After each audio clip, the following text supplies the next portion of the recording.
Shyam Singha Roy movie నుంచి start అయింది నాని అసలైన ఆట. ఇప్పుడంటే అంటే సుందరానికి మూవీ అండర్ రేటెడ్ మూవీ అంటున్నారు, కానీ అది రిలీజ్ చేసిన టైంలో ఫ్లాప్ చేశారు. అండ్ తర్వాత నాని గారు దసరా మూవీతో బాక్స్ ఆఫీస్ మాస్ పొటెన్షియల్ అంటే ఏంటో చూపించారు. అండ్ దసరా తర్వాత క్లాసిక్ మూవీ అయిన హాయ్ నాన్న సల్లార్తో కంపీట్ చేసి కూడా బాక్స్ ఆఫీస్ దగ్గర మోర్ దెన్ 80 crores కలెక్ట్ చేసింది. అండ్ ఆల్సో ఆడియన్స్ మైండ్ లో చాలా ఇంపాక్ట్ చూపించిన మూవీగా స్టాండ్ అవుట్ అయింది హాయ్ నాన్న. అండ్ మళ్ళీ హాయ్ నాన్న తర్వాత మళ్ళీ out and out mass movie మళ్ళీ వివేక్ ఆత్రేయతో కలిసి సరిపోదా శనివారం అనే మూవీతో మళ్ళీ హిట్ కొట్టాడు. అదేదో అంటారే, వస్తాడు హిట్ కొడతాడు రిపీట్, అదే మూడ్ లో నాని వచ్చాడు, బాక్స్ ఆఫీస్ దగ్గర దుమ్ము దులిపి వెళ్తాడు. అండ్ ఇదే రీసెంట్ 2 years గా జరుగుతుంది. అండ్ తర్వాత నేను యాక్టర్ గానే హిట్స్ కొడతా అనుకుంటున్నారా? లేదు లేదు, ప్రొడ్యూసర్ గా కూడా నా సినిమా టేస్ట్ ఏంటో మీకు చూపిస్తా అని ఒక న్యూ ఏజ్ కాంటెంట్ తో కోట్ అనే సోషల్ ఓరియంటెడ్ మూవీని మినిమల్ బడ్జెట్ లో తీసి మళ్ళీ ప్రొడ్యూసర్ గా కూడా హిట్ కొట్టి తన సినిమా టేస్ట్ ఏంటో మళ్ళీ నాని బాక్స్ ఆఫీస్ కి అండ్ ఆడియన్స్ కి ప్రూవ్ చేసి చూపించాడు. సరే ఇంకా నాని అన్న ప్లీజ్ హిట్స్ కొట్టడం ఆపుతావా అని అడిగే లోపు మళ్ళీ హిట్ ఫ్రాంచైజీలో హిట్ 3తో మళ్ళీ 100 crores gross within a week. అన్నా నాకు ఒక స్మాల్ డౌట్, నిన్ను టైర్ 2 హీరో అని ఎవడైనా అంటే వాడికన్నా బుర్ర తక్కువ వాడి ఎవడూ లేడు. ఇన్ని back to back hits within a small time frame, you are not a tier 2 hero, you are the cinema. సరే ఇంకా టాపిక్ లోకి వెళ్తే, first of all spoiler alert. Nani అన్న హిట్ 3 మూవీ మీరు ఇంకా చూడకపోతే ఈ టాపిక్ మీకు స్పాయిలర్ అవుతుంది. ఆల్రెడీ థంబ్నెయిల్ చూసే మీకు అర్థం అవ్వాలి, బట్ ఈ వీడియో చూసి మళ్ళీ మమ్మల్ని కామెంట్స్ లో నీకు సెన్స్ లేదా అది ఇది అంటారు. సో అలాంటి వాళ్ళకి మా విన్నపం, ఈ వీడియోలో మాకు హిట్ 3లో నచ్చిన పాయింట్స్ ఏంటి అండ్ నచ్చని పాయింట్స్ డిస్కస్ చేయబోతున్నాం. మరి ఇంకా ఇంతకన్నా లాగ్ వద్దామా, వయసు లేట్ మామా, ఇంకా మొదలు పెడదామా?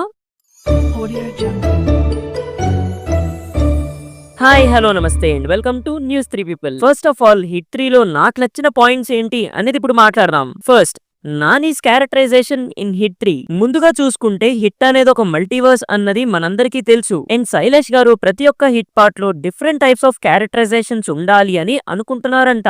అందుకే హిట్ 1లో విశ్వక్ గారు ఇంటెన్స్ గా, హిట్ 2లో అడవిశేష్ గారు కూల్ అండ్ కామెడీగా, అండ్ హిట్ 3లో నాని గారిని కంప్లీట్ అగ్రెసివ్ మోడ్ లో చూపించారు మనకి శైలేష్ గారు. And what is so special in hit అంటే, అసలు ఇప్పటి వరకు నాని గారిని అతని కెరియర్ లో ఇంత అగ్రెసివ్ క్యారెక్టర్ లో చూడలేదు. అండ్ ఇది నాని గారి కెరియర్ లో ఫస్ట్ ఏ రేటెడ్ మూవీ అంటే అర్థం చేసుకోండి ఎంత వైలెన్స్ ఉందా అని. అండ్ మూవీలో నాని గారి బిహేవియర్ కూడా అలానే ఉంటుంది. ఈవెన్ అమ్మాయిలతో మాట్లాడడం రాదు, అందుకే హీరోయిన్ అంటుంది నువ్వు అమ్మ దగ్గర పెరగలేదు కదా అని. అండ్ ఈవెన్ నాని వాళ్ళ నాన్నతో కూడా ఇలా అంటాడు, నువ్వు ఉండాల్సిన టైంలో నువ్వు నాతో లేవని. సో అందుకే హిట్ 3 మూవీలో ఎవరిపైన ఎలా జాలి చూపించాలో కూడా తెలీదు మన అర్జున్ సర్కార్ కి. సో ఈ పర్టికులర్ సీన్ చూస్తే మీకు అర్థం అవుతుంది. అదేంటంటే అతని కో ఆఫీసర్ కూడా లీవ్ కావాలి అని వాళ్ళ కూతురు గురించి రీజన్ చెప్పి అడిగినా డైరెక్ట్ గా నో అనేస్తాడు అర్జున్ సర్కార్. అండ్ ఇలాంటి ఒక క్యారెక్టరైజేషన్ యూనివర్స్ లో ఉండడం యూనివర్స్ ఎక్స్పాండ్ అవుతున్న కొద్దీ బాగా హెల్ప్ అవుతుందనే చెప్పాలి. అండ్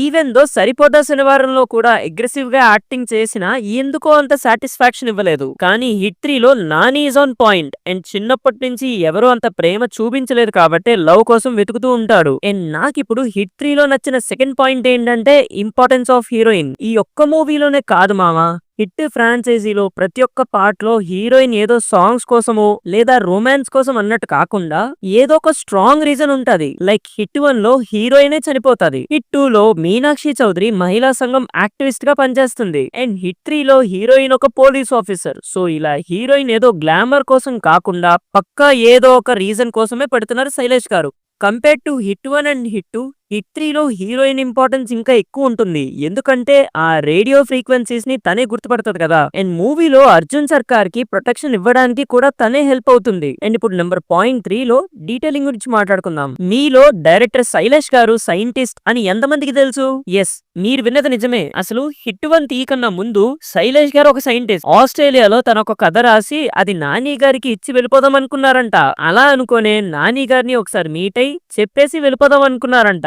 కానీ నాని గారు నువ్వే ఈ మూవీని డైరెక్ట్ చేస్తే ఎలా ఉంటుంది, నేను ప్రొడ్యూస్ చేస్తా అన్నారంట. సో అలా శైలేష్ గారు డైరెక్టర్ అయ్యారు. అండ్ అతను సైంటిస్ట్ కావడం వల్ల అతను చేసిన రీసెర్చ్ ఇలాంటి థ్రిల్లింగ్ మూవీస్ చేయడానికి ఇంకా చాలా హెల్ప్ అవుతుంది. అండ్ ఇంకా డీటెయిల్స్ విషయానికి వస్తే, ఫస్ట్ ఇంటర్వెల్ సీన్ లో కత్తి పొడిచినప్పుడు కాదు, బయటికి తీసినప్పుడు అసలైన ఇంపాక్ట్ ఉంటుంది అని చెప్పి కత్తి బయటికి రాకుండా ఫైట్ చేసి కత్తి బయటికి తీయగానే కళ్ళు తిరిగి పడిపోతారు. అండ్ సాంగ్ లో హీరోయిన్ కి రేడియో ఫ్రీక్వెన్సీ ఎలా వర్క్ అవుతుందో నేర్పించి అదే లాస్ట్ లో నాని గారికి హెల్ప్ చేసేటట్టు చేస్తుంది. అండ్ ఇప్పుడు డిస్లైక్స్ విషయానికి వద్దాం. Emotionally not so connected. మనం హిట్ 1 ఇంకా హిట్ 2 చూసినప్పుడు వచ్చిన థ్రిల్ ఇంకా షాకింగ్ మూమెంట్ హిట్ 3 చూసినప్పుడు రాలేదు.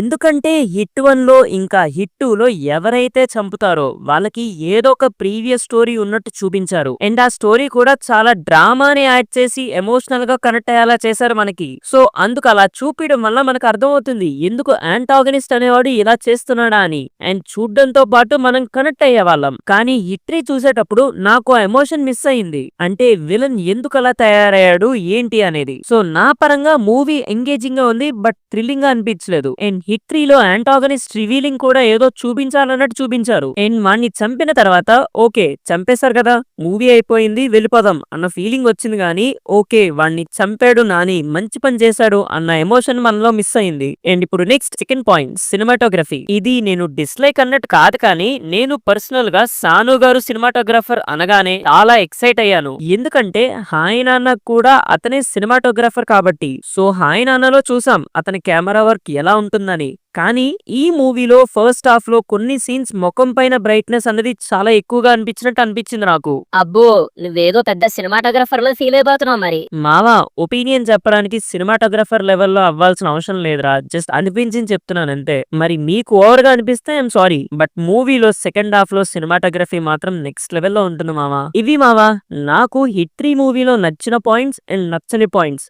మరి మీరు ఈ మూవీ చూసారా? మరి మీకు మూవీ ఎలా అనిపించిందో కామెంట్స్ లో చెప్పండి. అండ్ మీరు ఇంకా మన ఛానల్ ని సబ్స్క్రైబ్ చేసుకోకపోతే ఇప్పుడే సబ్స్క్రైబ్ చేసుకొని మమ్మల్ని సపోర్ట్ చేస్తారని ఆశిస్తూ మళ్ళీ ఇంకో కొత్త కాన్సెప్ట్ తో మళ్ళీ మీ ముందుంటా. Until then take care and bye by.